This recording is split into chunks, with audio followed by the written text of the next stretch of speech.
Hey guys, how are you guys doing? Hope everybody's doing well. It's a Sunday here in Central Texas, and pretty nice day. Although my allergies are kicking my butt, and I've just been out in the yard, so if I sniffle and or have red eyes, and obviously my eyes are kind of puffy. Central Texas in spring, what can you do? It is what it is. Anyways, I got a guitar that I've been meaning to do a video on for a little bit. I got it, I don't know, a couple months ago, maybe, maybe not even that.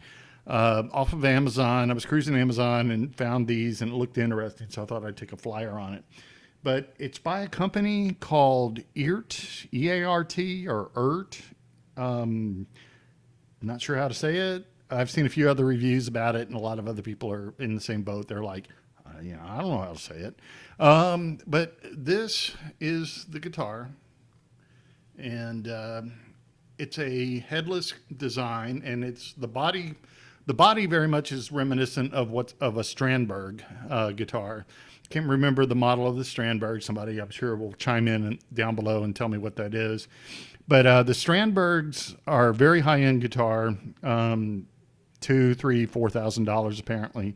I've never seen one. I've never played one, but I've heard they're really good. Some people I know really well speak very highly of them.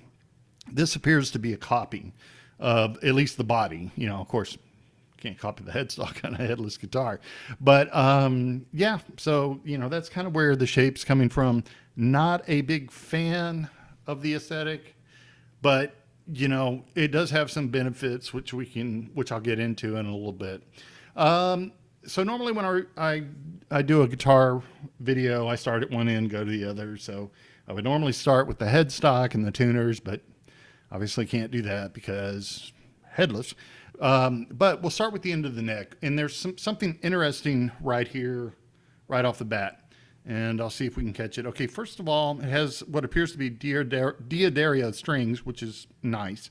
But it's also got a five-piece neck, and if you'll look at the wood grain on the cross section, it's going kind of perpendicular to the fretboard, and that is what they call a quarter sawn neck. And depending on who you ask, that could be, a big deal. I've heard people say it's like, oh, it's like 50% more stable. Where they get that number and how they come to that conclusion, I have no idea. But supposedly it's supposed to help, with like long term with, any kind of twisting, warping, whatever. And it's supposed to be a big deal. Some people say it's a huge deal. Some people say it's just kind of nice. But they went through the trouble to make a five-piece neck. And by the way, they put those little stripes in there, or those wedges they put in there. They match the color of the body on the back, which is a nice touch. I have to give them kudos for that. Beyond that, they say it's a bone nut. I will just have to take them at their word on that. It's also got a 0 fret. And I've never had a headless guitar before, so I don't know if that's a thing for headless guitars or if it's just something they did. The idea behind a 0 fret is that when you do an open string versus a fretted note somewhere up and down the neck, the string terminates at the same material. It terminates at a fret instead of the nut, and theoretically that's supposed to keep the sound consistent between open and fretted strings and notes. I've never noticed it make a huge deal, but that's the idea behind a 0 fret. Beyond that, it's a compound radius neck, and which is impressive in a guitar at this price point. It's about $320 is what they go for on Amazon, I think, and it starts out at a 9.5. Up top or on the lower frets, and goes all the way up to a 14-inch radius, which is very flat, all the way up. And by the way, it does have 24 frets, which is impressive. So up here, it goes to a 14, which is, like I said, is very flat. By the way, they say the frets are stainless steel, and the frets are impeccable. I mean, they are really, really good. A mirror finish, really well-rounded, polished ends, better than frets on you know, some, American Fenders and Gibsons. Very, very good fret job. So really impressed. They say the neck is by the way, their ad copy on their Amazon ads is pretty hysterical. I recommend, going and checking it out. They say it's a carbonized maple neck. I'm taking that to mean a roasted maple neck. It does look like it is roasted. So, that'll add to the stability of the neck. Some people like it aesthetically as well. So that is kind of cool. Like I said, it's a shallow C, very comfortable neck. It's got a natural wood kind of satin finish on the back. And actually, nothing on this guitar is glossy, and nothing is. It's almost all like a stain, and instead of paint. So, very much an open cell kind of feel to it, I guess, if you want. Truss rod. Whoa, truss rod adjustment is down here at the base of the neck. I kind of like that. It's headless, so you wouldn't have to worry about traditional issues with adjusting it up at the headstock anyway. But no truss rod covers. You just take a bar, which they include with the guitar, and you turn the truss rod either way that is required. It came set up pretty well out of the box. Action was a little high for what I like, and we'll get to that in a minute. The pickups are, they're generic, no name, chrome covered, and they do sound really good. I was kind of wondering if I was going to need to change out the pickups on this. I personally don't feel a burning desire to change out the pickups. They sound really good, very articulate, very full bodied, very warm. They're good pickups. So I don't feel a huge urge to change them out. Now, the biggest problem with this guitar, the biggest conundrum, and I'm not sure if I like it or don't like it, or just if it's just something quirky that you got to deal with, is the bridge. And two things with the bridge that I had issues with.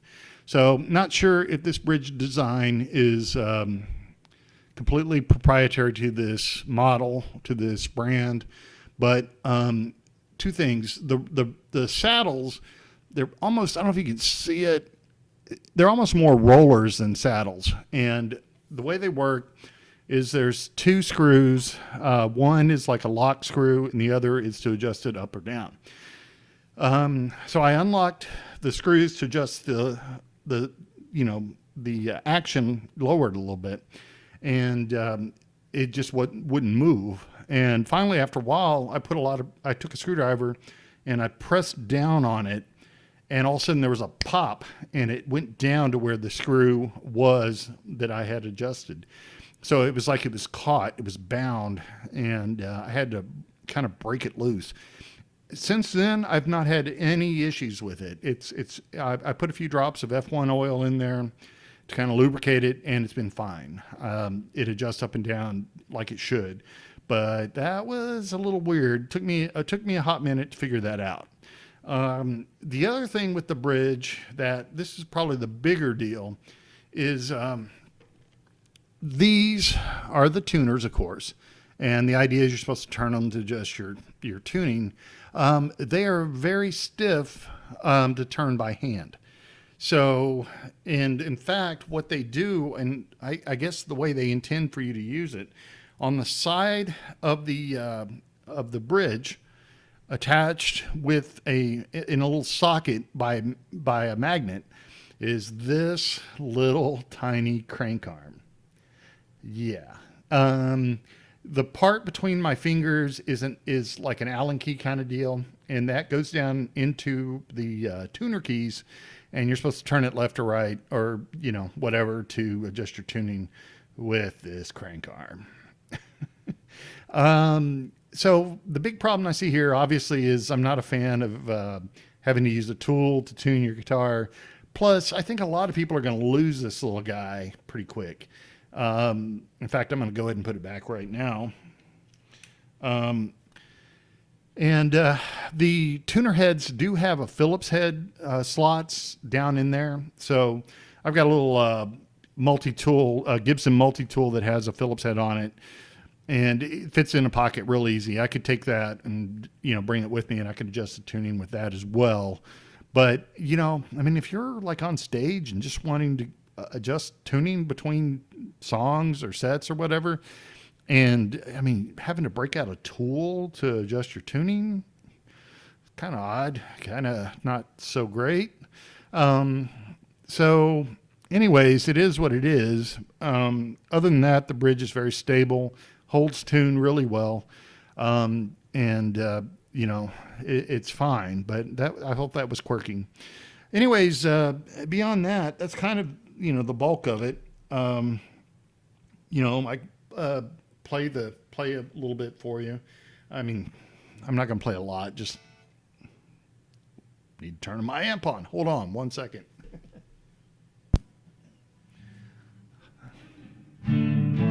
Doesn't sound like anything if you don't turn your amp on. That's the neck.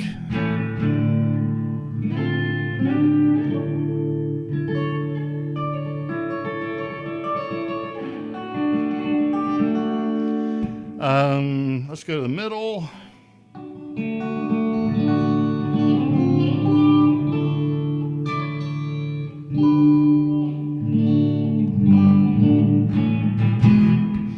And then the bridge.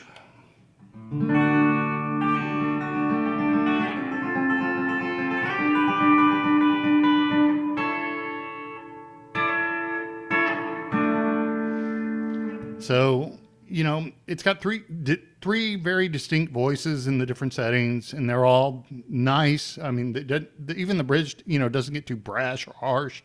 All are very usable and very different. Like I said, no reason to change out the pickups. So is it worth it? This thing's got a lot of features you do not get on a guitar, maybe even 3 times the price or more than what this one went for. So, there's that. You got stainless steel frets, you got a quarter sawn neck, you got 24 frets, really great access to the upper frets, playing. The biggest issue is the bridge. That one little, I think once you loosen up the saddle sesh rollers, I don't think that's going to be an issue for you. The tuning, that's the biggest stumbling block. I mean, having to use a tool to adjust your tuning, not the greatest thing in the world. So it's a good guitar. It's a very good guitar. It's not junk. You're not throwing your money away. It's not crap. It's just got that one quirk.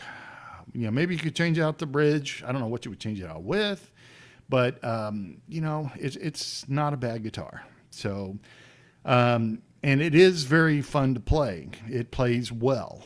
It plays fast. It's very comfortable. So, it's kind of your call. You can get a lot of things, a lot of really good guitars used for $320, but are you going to get something with stainless steel frets that are this good? Are you going to get a quarter sawn neck? No. Anyways, that's where I'm at on it. If you have any questions or comments, throw them down below, and I'll be happy to do what I can to get back to you on them. Other than that, have a killer day, guys. Catch you later.